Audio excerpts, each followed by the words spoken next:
Hi there, summoners. I am back from my seemingly endless deathly illness, trying to get back into the swing of things with a new reaction video for Fire Emblem Heroes. We have the new set of special heroes that are dropping into the game in just a couple of days. Some new seasonals lined up. So we got the trailer pulled up here. We're going to watch it together for the first time just to get kind of that initial raw reaction to the reveals, and then taking a closer look at the units themselves. So let's kick things off and get started here. Alright. What do we got? There's actually a new theme this time, too. Fired up for the tournament. So it's like a Gladiator type thing. Special heroes to battle. Yeah, I didn't recognize the theme at all from what was revealed. Oh! It is a Gladiator. Masked Gladiator. It is, in fact, Gladiator. Wow, okay. We got Lucina here. Or Marth. Okay. Interesting. Future Gaze. Oh, boy. Alright. I'll not lose. So, got her own unique assist, Disguise Lance, Future Gaze Gust, Perfect Attack Speed Favor for the B slot. No doubt a unique infantry B slot skill, uses swap and bolsters allies, inflicts panic, and batters them with up to 4 attacks. Boom boom. Okay. So she's probably got some some potent going on, probably. All right. I like the armor look. It's kind of neat. I mean, I think they could do some great things with that. Potentially, there's a lot of potential. Oh wow, pivotal blow. I've heard it is tradition in Regna Fox. Ooh, Chrom, rocking the abs. Looks good. All right. So it is going to be. He is going to be an archer. I see. Gladiator's Bow, Conquering Fate. Okay, so he's going to have the reposition equivalent, probably, it seems like. Which is not atypical for Chrom. It's nice to see Chrom and Lucina on a banner together. Gladiator's Bow, Conquering Fate, Blazing Wind, Sly Sturdy Bow, or Blow, Attack Defense Favor, and Time Pulse Arms. Changes Fate. Use AoE special and constant attacks render his foe's miracle useless. I see. Okay. Not sure why that's like specific to Miracle, but maybe all will become clear. I don't know. Leading Gladiator. So it looks like it is going to be Awakening and Genealogy. Got Chulainn here. Infantry Axe unit. Enemy Phaser, by the looks of it. Arena Axe Plus. Spiked Wall. Okay, so he is the 3-star focus unit of the banner. Like Speed Shackle and Defense Shackle on a group of foes, constricts his foes and smashes them with a single blow. Itching to go. The Luna Shot. Okay. And we got the duo. Oh! Dual Warriors. Don't hurt yourself. Oh my goodness. So that's Fir, as well as, is that Ira? Show me what you can do. Ira looks great. Princess's Edge, Gale Force Mist, Blue Skies 4, Potent Assault, Attack Speed Outcry Dull. Identifies opportunities to use their Harmonized skill, breaks down foes' defenses, and debuffs and ends them. Okay. So Sword Unit, Cavalry, debuff. Gale Force Mist. Okay, Harmonized skill. We're going to take a closer look at this too. Looks like it gives her an insta charge to her special. At the very least. Alright. And then... So a 2 charge. Does she get a pre-charge? Probably. Look who's loyalty. No, she does not. Or they do not. Okay, alright. Interesting. And that whole Gale Force Mist thing. I love the midriffs. I love the midriffs on Ira. Okay, beside Kin, Paralog Story. We can take a look at who the bonus unit is going to be. I don't know. I missed it. Let's see what else we got in here. So, going to be, of course, the Fate Pass. Oh. More Fire Emblem news. Oh, is there like a Nintendo Music app? Is that the idea? and that they're going to be adding Fire Emblem music to it. It's news to me. News to me. I'm out of the loop. I'm definitely out of the loop. Yeah, it looks like it. Okay, that's pretty cool. I mean, it would make a lot of sense for them to bring in the Fire Emblem music early, because of course it is spectacular. But yeah, so again, starting on the 5th of September, going for an entire month, we've got Chulainn being the 4-star focus unit of the banner, even color distribution across. The 4-star focus unit is going to be green, with the duo being red. So thematically, of course, we do have the gladiatorial element to the outfits and the aesthetic, which is pretty nice. Not necessarily a stretch for a bunch of characters, but I think they did select particular characters that I think work well with the theming. And there is certainly a parent-child element to this banner as well, of course, with Lucina and Chrom, and with Fir and Carla. I accidentally called her Ira before, but yes, with Karla. So that duo being mother and daughter as well. But that is quite nice. I do want to take a closer look at the characters and the theming and their designs. So with the theming, you would expect something a little bit more rugged, a little bit more rough and tumble, and I think we do see that clearly through the plated armor, a little bit more heavier across her more slender physique in general. You do have the fur lining, which again just adds volume and bulk to her silhouette, which is really nice. You have the flowing cape with the red lining is very striking.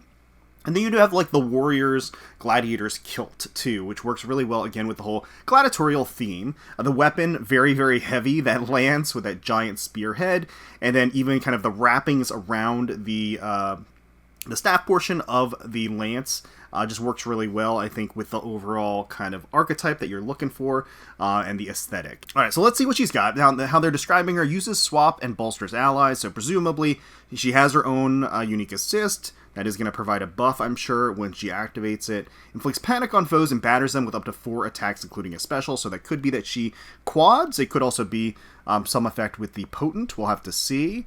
Alright, Disguise Lance, 16 Might, Killer Slaying effect. If Rally or Movement Assist is used, naturally she's going to be using that with Future Gaze.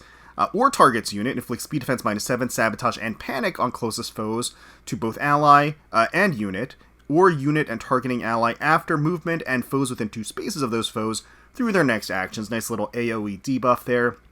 At the start of combat, if unit has at least 25% HP, grants bonus to all stats equal to the number of allies within 3 rows or 3 columns centered on unit times 3 plus 5, max 14. Unit deals plus X times 5 damage, excluding AoE specials. Okay, so that's up to 15 on a typical team of just damage. True damage, and reduces damage from foes' attacks by X times 3. Again, that's going to be 9 of true damage reduction. And reduces damage by foes, or from foes' specials by an additional X times 3 during combat. X equals the number of bonus effects active on unit and foe, excluding stat bonuses, max 5. Okay, alright. So once again, using the number of stats and the bonuses and penalties on the enemy in order to scale true damage as well as true damage reduction. There is, however, a cap on that with a cap of 5, so up to 15 on each side. Also, if Future Witness is active on unit or unit speed is greater than foe speed, unit attacks twice during combat. Okay, so it is a brave effect, so she is going to be a quadder effectively, and she is going to be a quadder as soon as she uses Future Gaze and gets the effect of Future Gaze. Alright, Future Gaze for the assist, unit and ally target swap. Grants Future Witness, dodge, and foe penalty doubler to allies within 2 spaces of both unit and target after movement for 1 turn. Grants special cooldown -1 to unit and those allies, and grants another action to unit. So I had to look up what Future Witness was because I forgot, but it is a packed skill as well. That is going to be plus 7 true damage reduction, in addition to a special pre-charge if using an offensive special, which of course she is, and then also having Kanto 2 built in. So that's a lot built into a skill, which means, and that's a lot just as one component part to the assist that she has, right? Gust for the special. Boost damage by 50% of unit speed on special triggers. And then, of course, when triggering during or before combat, if unit speed is greater than foe speed -4, reduces damage from foe's next attack by 40%. You got perfect attack speed for the A slot, as long as she has 25% HP or is within 3 spaces of an ally. It grants attack speed plus 7. Also, if unit speed is greater than foe speed, neutralizes effects that guarantee foes follow-up attacks, and effects that prevent units' follow-up attacks during combat. And if unit's HP is at least 25% at the start of combat and unit is within 3 spaces of an ally, grants an additional attack speed plus 3 to unit during combat. So, obviously, synergizing very, very well with her weapon, which also has an HP threshold component. And then, naturally, with allies being within 3 rows or 3 columns, not exactly, pretty close. It's probably going to be pretty easy to be consistent to get all of the bonuses that she needs. And then attack speed favor for the B slot. If a rally or movement assist is used by unit or target's unit, grants attack speed plus 6, empathy, and reduces the percentage of foes non-special reduce damage by X%. So damage reduction piercing, interesting, to unit and target ally or unit and targeting ally for 1 turn. Grants special cooldown -1 to unit and target ally or unit and targeting ally once per turn. I see. So that just, again, works really well with a unit that wants to use their assist, and obviously Lucina is one of those types of units. Allies on the map with empathy active deal plus 7 damage during combat. Additional true damage is always nice. And inflict speed defense res -4 on foe, and unit deals plus X plus 7 damage during combat, excluding AoE specials, where X is the highest total attack plus speed bonuses among unit and allies with empathy active. Interesting. So she is going to be a bit of a monster. I mean, she's got a ton of buffs, tons of true damage and true damage reduction, and the whole quadding effect seems to be kind of what her plan is, as well as reaping all of the benefits from her assist. Again, Future Witness is redonkulous in general, or rather her assist, right, is absolutely redonkulous. So just really, really powerful, and just so much packed into her assist. Here we got Chrom on the other side of things, infantry archer here, colorless bow unit, showing off a strip of those 6 packs. Nice, very, very nice. Got the exposed shoulder and bicep as well. Again, just showing the toned musculature and his dashing, strapping good looks in general. But the armor plating, again, very rustic in nature, and has the gold mesh. It's almost like a mishmash of different armors and things like that, which you might expect to see on a gladiator who's just kind of like picking up different component pieces to put an entire armor set together. The large shoulder armor as well. You've got the kilt, the imposing belt, and the fur lining as well, lining up pretty well. Got the dashing cloak behind him, outstretched. Looks really great.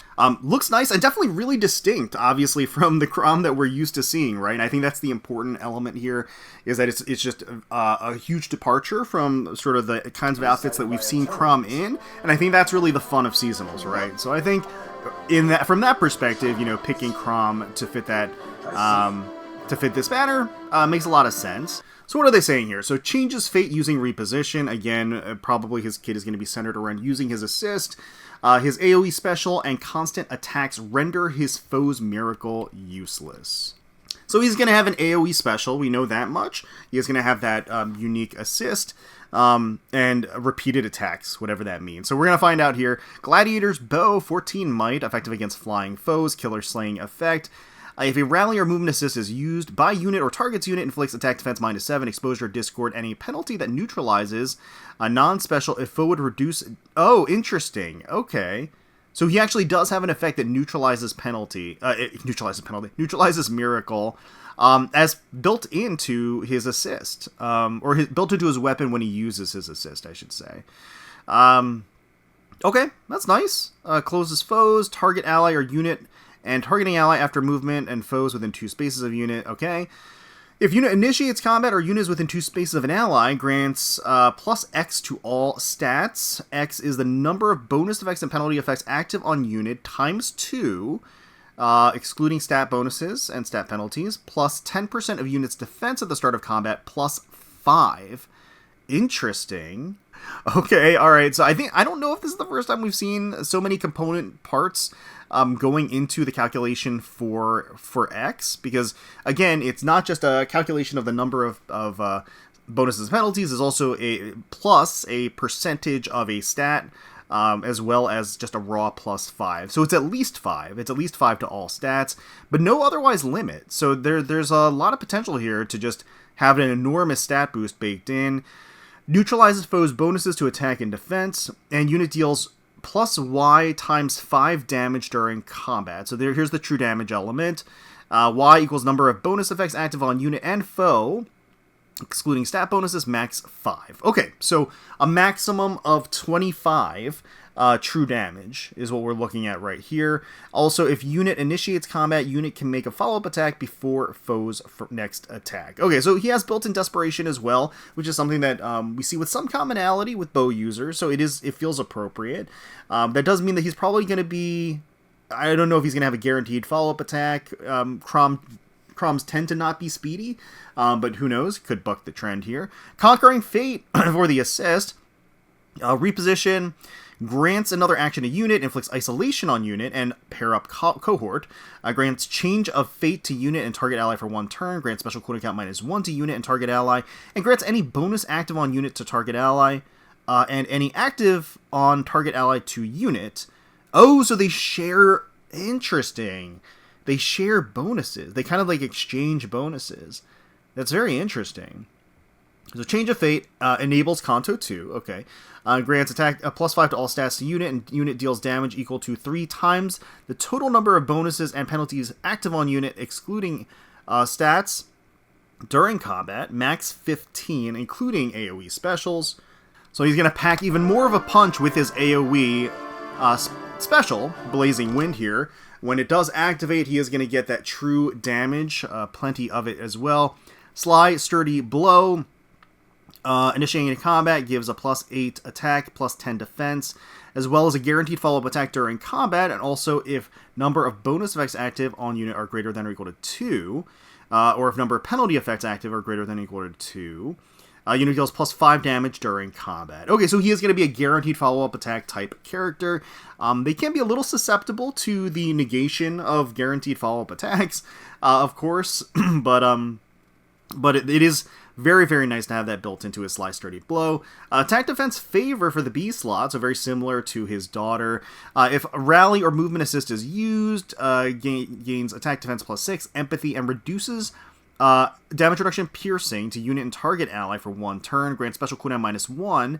Allies on the map with empathy active deal +7 damage during combat, and inflicts -4 on attack defense res on the foe. Unit deals +X +7 damage during combat, where X equals the total number of attack and defense bonuses among unit and allies with empathy active. He's also going to have Time Pulse Arms, interestingly enough, so he's going to have a new C-slot skill. At start of turn, if unit's special cooldown count is at its maximum value, grants special cooldown count -1 to unit.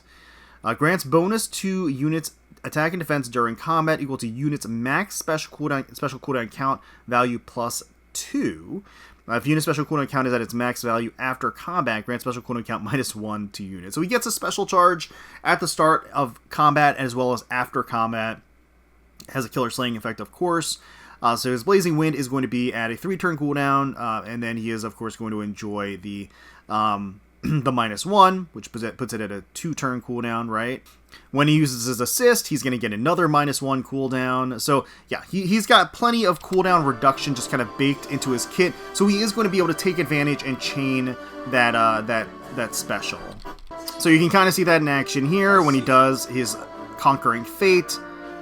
He will go ahead and get a 2 charge to his special, and then he attacks in, and then gets his AoE special. There you go. Takes on the Black Knight here, eliminates him, and then the Kanto, and he also has a special charge immediately after, right? So yeah, he's going to be very similar to his daughter in that respect. Looking at his stat line, I'm actually surprised to see he has the amount of speed that he does. Because right now, I mean, he's obviously a little min-maxed on the attack and defense, but again, he's got a lot more speed than I would have thought. He's got the res there as well. But again, these days, the stat lines don't mean as much as they used to, because there's so much true damage and true damage negation, and stacking and working with each other, that the stat line is really only half the story, right? But he does have impressive defense there, and I would actually think that he'd be a great candidate to have a defense scaling special as well. Work really well. He does have, again, plenty of special cooldown, and a lot of his kit in general just adds a lot of true damage to AoE specials, but it also will add that damage to regular damage specials as well. So yeah, just something to consider. All right, next up we have Chulainn as an infantry axe unit. He looks good. I think it fits him. I mean, it's very fitting. I think the fact that it's fitting makes it a little bland. Just because, again, it's not like a huge departure from what he usually wears. There is like more armor elements, more fur elements in the lining and everything. It is different. It's a different composition, and obviously more coded towards a gladiatorial aesthetic. But that being said, like, again, it's not like a huge departure from his standard look. I like his pose though. It's very just kind of like cavalier. He's got the axe slung over his shoulder like that, menacing blade, and like the wrappings on it as well. So I think it's very fitting, and I think he does look good. Just not, again, a huge departure, I think, from his standard look. Now, he is going to be a 4-star focus unit of the banner, of course. That means he's going to be in relatively easy merge project and fodder. Inflicts speed shackle and defense shackle on a group of foes, constricts his foes, and smashes them with a single blow. Alright, so if we take a look here, Arena Axe plus 14 might. Start of turn or after unit acts. If Kanto triggers, after Kanto. Inflicts speed defense -7, speed shackle, and defense shackle on closest foes and foes within 2 spaces of those foes through their next action. So already seeing the shackle make its way onto other units. Obviously, we've seen the shackle debuffs come through with Choose Your Legend Churainn. So a relatively recent addition. We're already seeing it deployed on other characters here. If unit initiates combat or is within 2 spaces of an ally, grants +5 to all stats, deals damage equal to 20% of unit speed, and reduces damage from foes' first attack by 20% of unit's speed during combat, including both hits of a brave effect. Defense shackle inflicts penalty on unit's defense during combat equal to the number of penalty effects active on unit +4, excluding stat penalties. Right. All right. Luna for the special, attack speed spiked wall for the B slot, and times pulse 3 for the C slot. I mean, as far as a 4-star special unit goes, not a terrible set of fodder, and some stepping stone skills as well.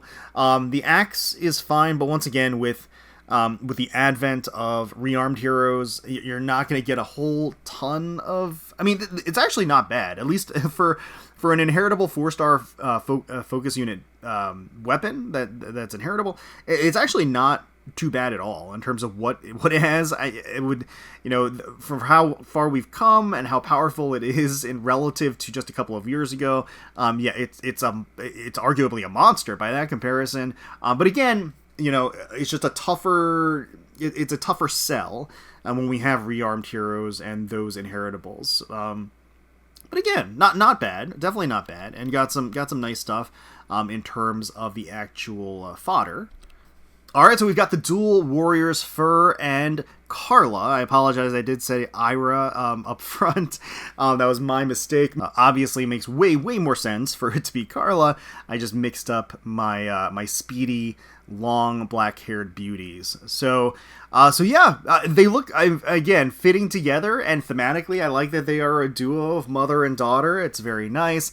I definitely appreciate the midriffs. It's very, very striking, very attractive.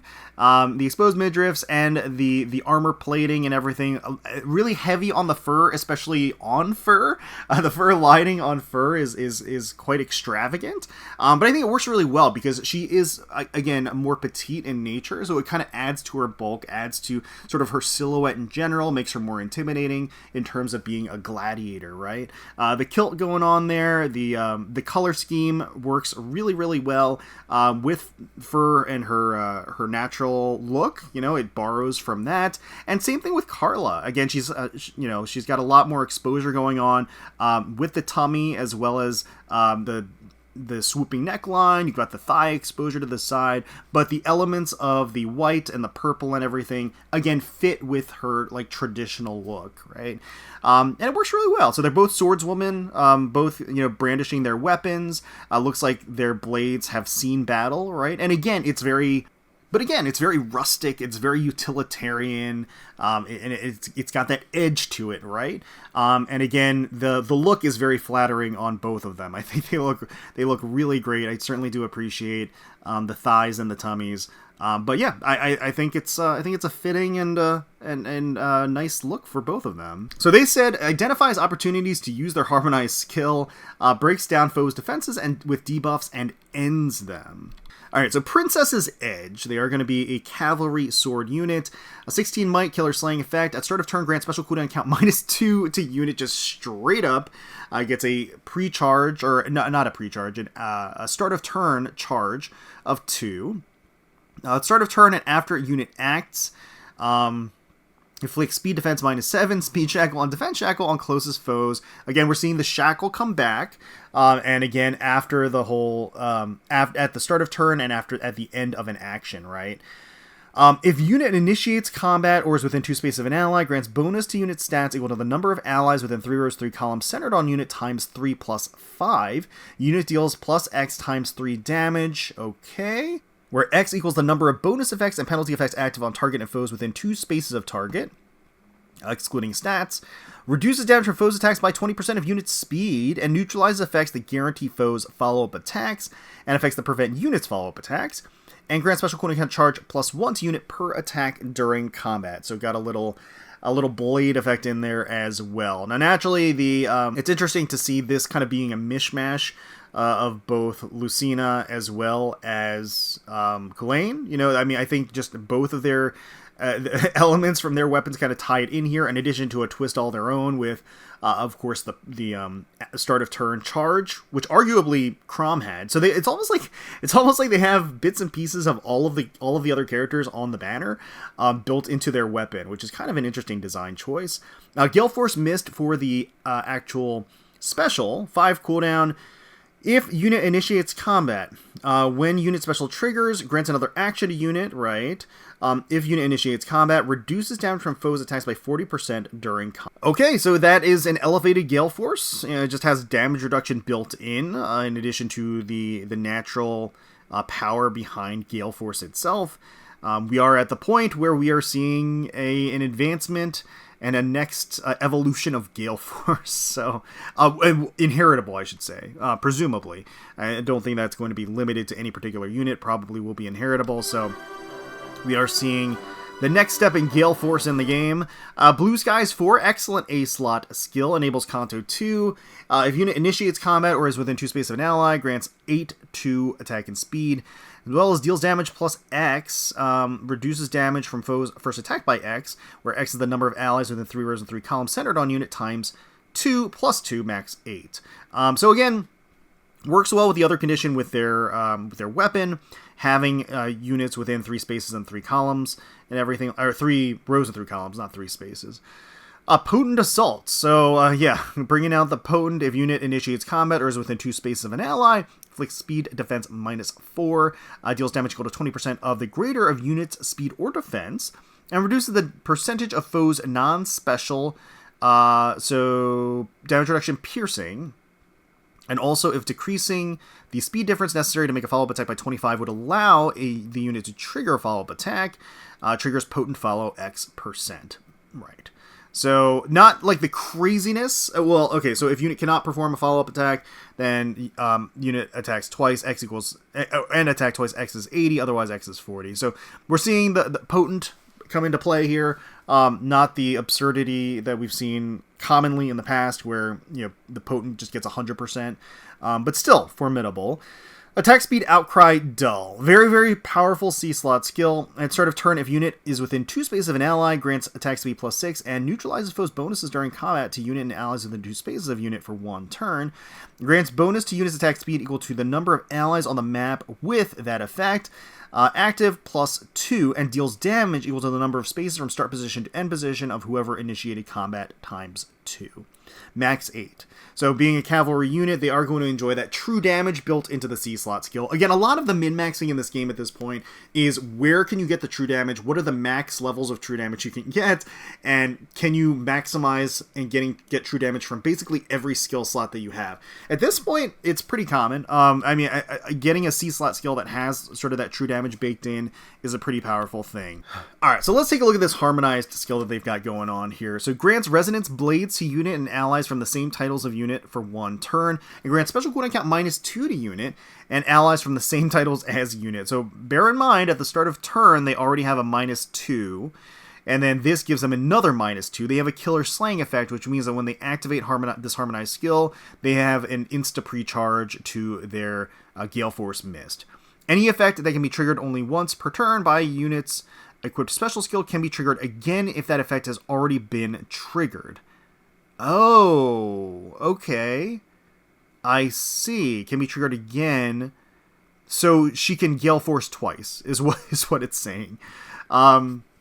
Typically, you can only Gale Force once. This will reset that when she activates her special. So that's pretty interesting. I was looking at this as like getting a pre-charge to her attack when she goes into Gale Force, but the reality is that, you know, she's going to be attacking going in, so she doesn't really need that. She's going to be getting special charge when she's attacking and initiating on the enemy. So as long as she's activating and getting the charge that she needs for the Gale Force activation, this allows her to Gale Force twice per turn. In addition to the Resonance Blades, which is quite nice in terms of just stacking effects and just getting more buffs on themselves, more buffs, more penalties on the enemy, that kind of thing. Again, just increases the overall effects of the other skills that they have. The special cooldown count -2 as well. Really, really great. That really works perfectly for after a Gale Force activation. They're not gonna get a pre-charge like Chrom does with his C-slot skill, but instead they can use their harmonized skill to basically get the same thing going. So very, very powerful, obviously allowing them to effectively sweep a lot of the map here. So once again, starting on the 5th of September, we have Beside Kin, the new seasonal special hero banner. Got some nice stuff on it, and thematically, I think it's interesting. Is it the best? Is it the most interesting theme that I've seen? One that one of my favorites? No, I wouldn't say so. I think that where it really shines is with particular archetypes and characters that you wouldn't traditionally see in the garb or have something far removed from that garb. I do think the duo's art is really, really nice. I think the designs are very, very attractive. I think they did a great job on Chrom too. I think a little eye candy on that side of the fence is very, very nice. And I think they did a nice job with Chrom. Marth, quote unquote, also looks quite nice. Chulainn has a lot of good stuff as a 4-star focus unit. So yeah, overall a decent banner. Nothing absurd, I would say, or like completely outlandish. We are seeing more of the shackle effects that again Chulainn brought forth, but beyond that, and then the multiple Gale Forces, but we have characters that have multiple self-refreshes and Gale Forces and stuff like that. So it's not like something that we've never seen before. But let me know down below what you thought about Beside Kin, the selection of characters, the theme overall, as well as the designs and the kits. Let me know down below if you're going to be summoning on this banner, and if you do, best of luck to you. Hopefully you all enjoyed the video. If you did, please consider leaving a like, commenting down below, subscribing to the channel. It really does help us out. I do apologize for kind of the very, very sporadic and inconsistent releases on the channel. It's been rough. I'm just gonna say it's been rough. It's been busy, and also I've been ill. So not to make excuses, but it's just the way it is sometimes. Unfortunately, and I do apologize for that. But hopefully you're all doing well, and hopefully I can get back into it swinging. But Thank you all so much for watching. Really, really do appreciate it. And until next time, let's protect those skies.